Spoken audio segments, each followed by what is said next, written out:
você, mais um bloco aí de matéria do direito administrativo. Costumo dizer para você que esse tipo de matéria a gente tem que fortalecer na cabeça, porque administrativo constitucional está presente em 9 a cada 10 editais de concurso público no Brasil.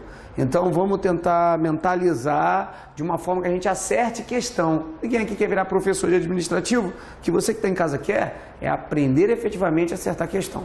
Qual é o tópico da matéria hoje? Olha só, a gente vai trabalhar da seguinte forma. Eu vou explicar para você a teoria do órgão. Aí você fala, Evandro, mas o que é a teoria do órgão, filho? A teoria do órgão tenta explicar o que é o órgão público no Brasil. Eu vou combinar o seguinte com você que está em casa. Eu vou fazer uma explicação técnica, dando vários exemplos, e no final eu vou extrair da onde está o órgão e da formatação que você tem que entender para fazer questão. Porque é muito comum um aluno aprender a matéria e não saber resolver questão. Porque é explicada a matéria, ou às vezes vem nos livros, de uma formatação diferente. Mas no meio do caminho, você já vai estar resolvendo questão, tranquilo? Beleza. Então vamos lá. A teoria do órgão, que foi utilizado pela Constituição Federal de 88, ela fez o seguinte: existem 3 teorias, só que utilizada pela Constituição só existe uma. Ou seja, a teoria utilizada é a terceira. Qual que é? Teoria do órgão. Então olha que legal. A própria estrutura das teorias, que existem 3, teoria do mandato, teoria da representação e teoria do órgão, que tentou explicar o que é o órgão público, ele pegou o nome sendo teoria do órgão. Aí você fala, pô, Evandro, mas é a mesma coisa. A teoria que tenta explicar o órgão público recebe o nome de teoria do órgão? É o nome da teoria. Teoria que explica a teoria do órgão público, teoria do órgão. Evandro, teoria do mandato, o que é? A teoria do mandato, ela tem uma explicação, só que na prova você vai dizer que ela não foi utilizada pela Constituição, mas ela cai. Cai assim, é correto afirmar que a teoria utilizada para explicar o órgão público foi a Constituição adotou a teoria do mandato. Você vai dizer que está errado. Eu não vou explicar uma coisa que não é utilizada, você só precisa saber o nome. Teoria da representação é a mesma coisa. Existe, mas não foi utilizada pela Constituição de 88. Então, se cair questões tipo, é correto afirmar que a teoria utilizada para explicar o órgão público é a teoria do mandato, errado. É a teoria da representação, você vai dizer que está errado também. E se cair, é correto afirmar que a teoria que explica o órgão público é a teoria do órgão, você vai dizer que está o quê? Está certo. Então, a gente já encontrou a teoria utilizada.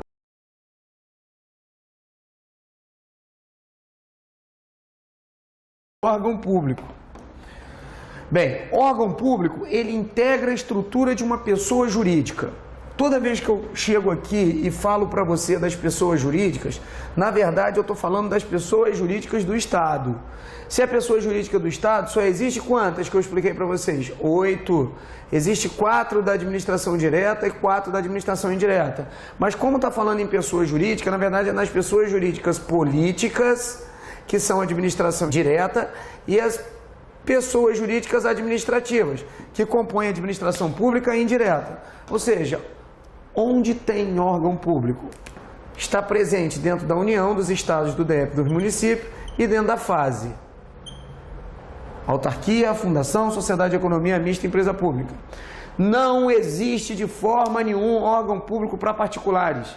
O órgão público tem que estar dentro da estrutura da administração pública. E para ser considerada administração pública no Brasil em sentido formal, somente administração pública direta e indireta. Então já matamos esse primeiro ponto. Segundo, não possuem personalidade jurídica. Olha só, meu povo, não possui personalidade jurídica. Se não possui personalidade jurídica, quer dizer que o órgão público não é pessoa física e não é pessoa jurídica. O que o órgão público é? Para explicar para você o que é o órgão público, eu fiz esse esqueminha aqui que quem criou foi o professor Eli Lopes Meirelles. Pensa só. Quando você está se movimentando, você, pessoa física, você pensa assim: Cara, quem manda nas minhas ações é o meu pé que quer ir para lá, é a minha mão que quer se levantar, ou quem está determinando as ações é sempre a cabeça? Aí você fala, Evandro, quem está determinando as ações é sempre a cabeça. Quem manda é a cabeça. Ou seja, se eu cortar o meu braço ou eu cortar um órgão público, amigo, ainda assim a pessoa vai continuar existindo. Porque na verdade a pessoa é a cabeça. Aí você fala, Evandro, quem é a cabeça? A cabeça é a pessoa jurídica do Estado. Eu vou dar como exemplo aqui a administração pública direta da União, só para você entender.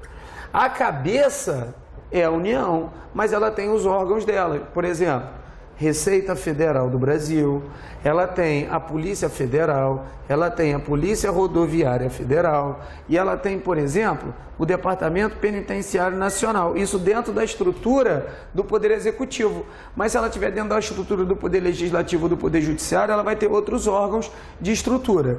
Tranquilo? Beleza. Ô Evandro, quer dizer que se eu chegar e eu acabar com a Polícia Rodoviária Federal, eu cortar uma perna, a União continua existindo? Sim, continua existindo. Por quê? Receita Federal, Departamento, Polícia Federal e Polícia Rodoviária Federal são órgãos públicos. Ou seja, eles não são pessoas. Eles são simplesmente chamados de feixes despersonalizados ou meros centros de competências. Essa é a classificação deles. Então, a primeira coisa, quem manda é a cabeça, ao nosso exemplo. Olha, quem manda é minha cabeça, é o meu pensamento. O patrimônio é meu, a pessoa jurídica sou eu. Se eu cortar um braço ou cortar uma perna, ainda assim eu vou continuar sendo o Evandro. A mesma coisa. Se os órgãos forem extintos, ainda assim a União continua existindo. Então, o que a gente viu até agora? A gente viu que os órgãos públicos têm como característica que eles integram a estrutura de uma pessoa jurídica, tanto das pessoas políticas quanto das pessoas administrativas. Ou seja, pode existir órgão na administração direta ou indireta. O que não pode ter é órgão para particulares. Não possui personalidade jurídica, então não é pessoa. O que ele é? Acabei de dizer lá, feixe despersonalizado. Fruto de desconcentração administrativa. Esse aqui eu vou deixar uma interrogação e vou explicar para vocês daqui a pouco, tá? O que ele é? Vamos pular ele. Quase nunca possuem autonomia. Órgão não pode fazer nada, órgão não tem autonomia. Por que ele não tem autonomia? Porque ele não é pessoa. Mas o órgão, segundo a doutrina, pode fazer alguma coisa. Salvo quando tiver capacidade processual para defender de prerrogativas funcionais. O que você vai gravar? Que o órgão não tem autonomia, não é pessoa. Mas ele pode sim entrar com mandado de segurança para garantir prerrogativas funcionais. É a única coisa que o órgão pode fazer, entrar com mandado de segurança para garantir prerrogativas funcionais. Mas eu já vou adiantar uma coisa legal. Existem 4 classificações de órgãos que eu vou falar daqui a pouco. Órgãos independentes, autônomos, superiores e subalternos. Para que tenha capacidade para impetrar mandado de segurança, somente os órgãos independentes e os órgãos autônomos. Ou seja, são os 2 maiores na escala. Isso aqui você vai ver mais à frente. Não possuem patrimônio próprio. Olha só. Não possui patrimônio próprio. Pensa assim comigo. Esse relógio aqui. Vem pra cá, vamos acompanhar no gráfico. Esse relógio aqui, ele pertence ao meu braço esquerdo. Se eu tirar, ele vai pertencer ao meu braço direito. Ou esse relógio pertence à minha cabeça. Evandro, o que é isso? Amigo, preste atenção. Esse relógio é meu, é do Evandro, é da cabeça. Se eu tirar ele do braço esquerdo e passar para o braço direito, quer dizer que ele vai continuar sendo meu, porque o órgão não é nada. A mesma coisa é essa estrutura. Imagine o seguinte, você chegar e falar, nossa, olha que viatura bonita da Receita Federal, tá errado. Porque quando você vê aquela viatura lá, bem bonitona lá, que é o seu sonho, tá dirigindo aquele troço, escrito Receita Federal do Brasil, na verdade, aquela viatura, aquele patrimônio não pertence à Receita. Ele pertence a quem? Ele pertence à União. Por que isso, Evandro? Imagine que a União precisa realocar, leva na funilaria e manda pintar metade da frota de veículos, de viaturas da Receita Federal,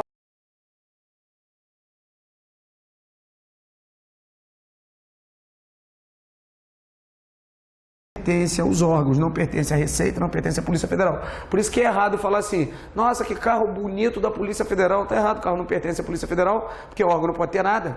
Na verdade, o certo é você falar, nossa, olha que viatura bacana da União. Beleza, matamos o segundo ponto. Agora tem um terceiro ponto que é fundamental aqui, e eu quero que vocês gravem. Anotem aí comigo. Eu dei para você que eles integram a estrutura de uma pessoa jurídica, não possuem personalidade jurídica, são fruto de desconcentração, quase nenhuma autonomia, não possuem patrimônio próprio e o F, né? Os agentes estão em imputação à pessoa jurídica que está ligada. Aí você vai falar assim, putz, Evandro, o que é estar em imputação à pessoa jurídica que está ligada? Pensa comigo agora um exemplo.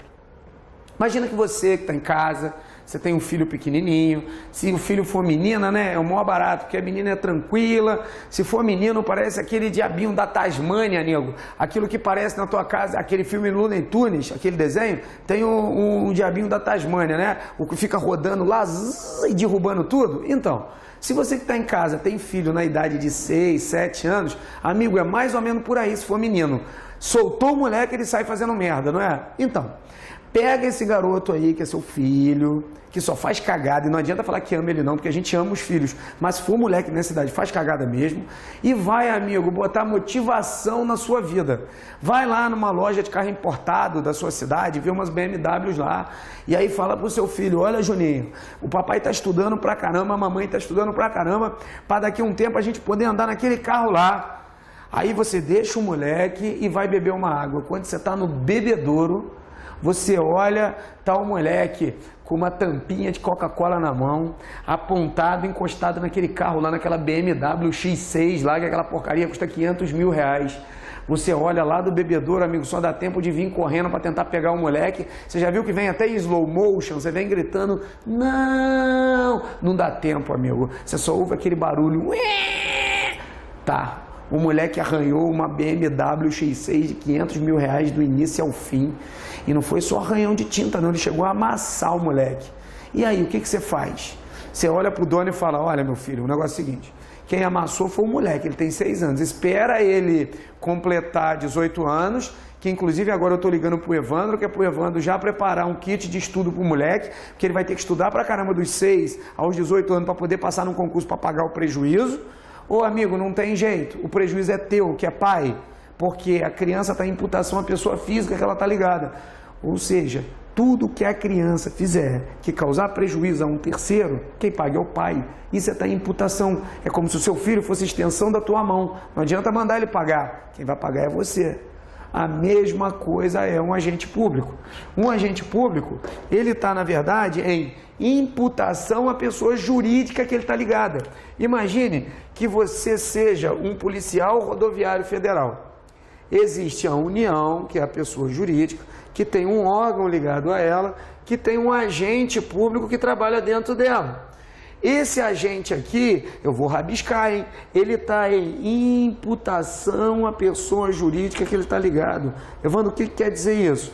Tudo que ele causar de prejuízo, quem paga é a pessoa jurídica. Isso chama responsabilidade civil do Estado. Está previsto no artigo 37, parágrafo 6º da Constituição Federal. Diz assim: as pessoas jurídicas de direito público e as pessoas jurídicas de direito privado, prestadoras de serviços públicos, responderão objetivamente pelos danos que seus agentes causarem a terceiros, garantindo o direito de regresso em caso de dolo ou culpa. Ou seja, você causou prejuízo, quem paga é a União. Aí você fala assim, mas eu não entendi, Evandro, você pode dar um exemplo? Dou. Imagina que você esteja trabalhando na Polícia Rodoviária Federal e você pegue lá um roubo e quando você chegou com a sua viatura, o bandido está com a arma na cabeça da vítima, você pega o fuzil, aponta e dá um tiro. Em vez de acertar o bandido, você acerta a vítima, matou a vítima. Amigo, você agiu por erro, você acaba de causar um prejuízo. Os familiares, quando eles vão na TV, eles não falam, vou cobrar do policial rodoviário federal. Ele diz assim, eu vou cobrar do Estado, vou entrar com ação contra o Estado. Por quê? Você é um agente que está em imputação à pessoa jurídica, está ligado? Parece aquela criança. Tudo que você fizer de errado trabalhando, quem paga é quem? É o Estado. E você está em imputação à pessoa jurídica que está ligado. Evandro, é importante isso aqui? Cara, é importante pra caramba. Porque quando eu falo que você está em imputação à pessoa jurídica que está ligado, eu estou falando do tópico responsabilidade civil do Estado. A responsabilidade civil do Estado, ela está prevista no artigo 37, parágrafo 6º da Constituição Federal de 88, e lá atrás a teoria do risco administrativo, que é a teoria utilizada em regra para você determinar essa situação. Beleza? Então o que a gente bateu até agora? A gente bateu toda a teoria do órgão público, lembrando alguns detalhes fundamentais, né? A pessoa na estrutura é só a União. Evandro, mas eu não consegui entender. Calma, filho, calma, que a gente vai dar a estrutura de como o órgão está presente para você. Vamos trabalhar agora a classificação do órgão segundo a posição estatal. Aí você fala assim, Evandro, por que a classificação é segundo a posição estatal? Cara, a segunda posição estatal, dentro da teoria do órgão, o que importa é a palavra hierarquia e subordinação. O que quer dizer hierarquia e subordinação? Quem manda mais e quem manda menos. Ou seja, segundo a posição estatal, eu estou dizendo para você que o órgão independente manda no autônomo, o autônomo manda no superior e o superior manda no subalterno. Órgão segundo a classificação estatal. Lembrando que essa teoria do órgão aqui, o que eu vou fazer para você é a primeira classificação. Eu vou dar o conceito de cada um, mas eu já vou desenhando um esqueminha para que você crie na tua cabeça da onde vem o órgão. Bacana? Então vamos lá, olha só. Órgãos independentes, eles são o mais alto escalão do poder. Quem trabalha num órgão independente, ele não exerce hierarquia e subordinação com qualquer pessoa. Exemplo, eu tenho aqui a cabeça, que é a União, que eu expliquei para vocês, e eu tenho, descendo, a classificação dos órgãos. Se lembrando que existe órgão dentro das pessoas políticas e administrativas, ou seja, existe órgão dentro da União, Estado, DF, município, autarquia, fundação, sociedade de economia mista e empresa pública. Eu estou pegando uma entidade, que é a entidade política da administração direta da União, para explicar para você o órgão. Pode existir órgão dentro do Poder Executivo, dentro do Poder Legislativo e dentro do Poder Judiciário. Eu vou explicar a sequência dentro do Poder Executivo, que é mais fácil para você entender, mas eu vou até dar exemplo dos outros aqui. Vamos dar um exemplo aqui de órgão independente no Poder Executivo. Olha, Presidência da República. A Presidência da República, ela recebe as classificações que eu vou dar aqui. O órgão independente, ele é o mais alto escalão do poder. Mais alto escalão do poder. Sem hierarquia, ou seja, ninguém manda nele. Os agentes que trabalham aqui são inseridos geralmente por eleição. E são agentes o quê? Políticos. Vê se não bate direitinho. Quem trabalha na Presidência da República é o Presidente da República, inserido por eleição, tem classificação de agente político. É o mais alto escalão do poder e não exerce subordinação com nenhum outro, ou seja, quem manda é ele. Logo abaixo, você tem os órgãos autônomos. Os órgãos autônomos são aqueles órgãos que recebem a seguinte classificação. Olha aqui. Você vai dizer que no órgão autônomo, ou bem é um ministério, se tiver na União, ou bem vão ser secretarias, se estiverem nos estados. Isso, ou no município. Isso aqui é uma decisão do STF, então não tenho que contestar. Nas provas, não inventem moda. Falou em secretaria e ministério é órgão autônomo. O que faz nas questões é, às vezes, trazer um outro nome e tentar te confundir. Trazer a classificação dos órgãos superiores e dizer que o ministério e uma secretaria é órgão superior, vai estar errado. Que o ministério e uma secretaria é um órgão subalterno também, ou então tentando te confundir, botando como órgão independente. Secretaria e ministério é órgão autônomo. Bacana, já dei a classificação aqui. Órgãos subalternos, que vem logo abaixo. Os órgãos subalternos são aqueles órgãos que recebem a classificação de chefia, direção e assessoramento. Ou controle. Tanto faz. A gente pode dizer chefia, direção e controle. Dá um exemplo. Eu tenho a Presidência da República, sendo um órgão independente. Depois eu tenho o Ministério da Justiça, que é um órgão autônomo. Opa, olha aqui, Ministério. E logo abaixo, por exemplo, eu tenho a Superintendência da Receita Federal do Brasil. Vai ser um órgão que é superior. Eu botei subalterno aqui, mas na verdade, ó, deixa eu apagar. Aqui é o órgão superior, ó. Órgão superior. Órgão superior, Superintendência da Receita Federal do Brasil. Por quê? Porque é ele que tem a chefia, a direção e o controle dos demais órgãos. E você tem, por última classificação, vem os órgãos subalternos.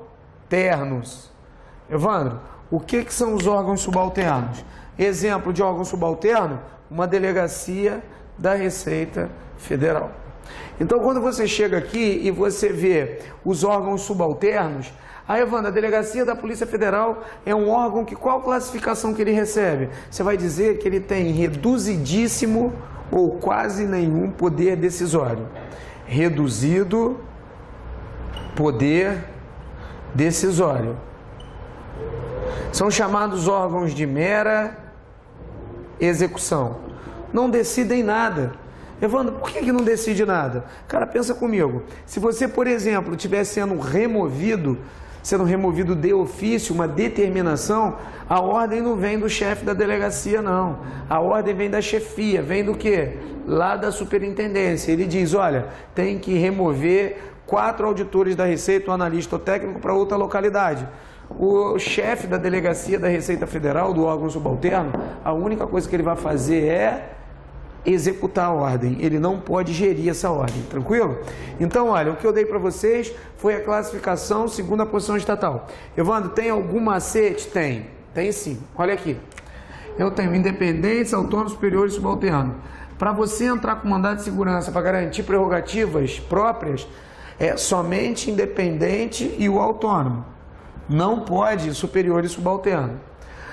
95% das questões vem batendo em cima de quem? Dos órgãos autônomos. É em cima dele que vem batendo. Porque Ministério e Secretaria, caiu esse nome, é órgão autônomo. Aí, Evandro, eu não entendi. Pô, pelo amor de Deus, né? Secretaria de Saúde do município de Cascavel. Qual tipo de órgão é? Amigo, é secretaria? Então é autônomo. Ministério da Previdência, Ministério da Saúde, é ministério? Então é autônomo. Vamos não confundir isso aí. Batemos aí, então, classificação segundo a posição estatal. Vamos entender agora onde vem o órgão público e vamos dar uma palhinha de desconcentração administrativa. Órgãos simples e compostos e órgãos colegiados e singulares. Isso é bem importante. Olha só, quando eu tenho um órgão simples, eu estou dizendo que ele é um centro de competência só, ou seja, o órgão não se divide em órgãos menores. Quando eu digo que é um órgão composto, são vários centros de competência, ele se divide. Aqui, quando ele se divide, cria a ideia de desconcentração administrativa, ou seja, técnica administrativa de divisão de órgãos. Evandro, dá um exemplo, quando eu pego a estrutura da União aqui, que eu tenho a Presidência da República, a Presidência da República ela não se divide em outros órgãos menores, então ela pode ser classificada como um órgão simples, é só ela. Agora, quando eu pego um outro órgão, o Ministério da Justiça, o órgão se divide em órgãos menores, ou seja, Departamento de Polícia Federal, Departamento de Polícia Rodoviária Federal e o Departamento Penitenciário Nacional. Ou seja, o Ministério da Justiça se dividiu em 3 órgãos menores, desconcentração, mera divisão de órgãos. Então ele é classificado como um órgão composto, porque eles são vários centros de competência. Então quando um órgão não se divide, órgãos simples. Quando ele se divide, órgão composto. Pouco importa a quantidade de cargo que esteja dentro do órgão. O órgão simples pode ter 1000 pessoas trabalhando, não interessa. Se ele não se dividiu, ainda assim ele vai ser o quê? Um órgão simples. Agora, órgão colegiado e órgãos singulares. Os órgãos colegiados são aqueles que são várias pessoas tomando uma decisão. São chamados de pluripessoais. Dá um exemplo.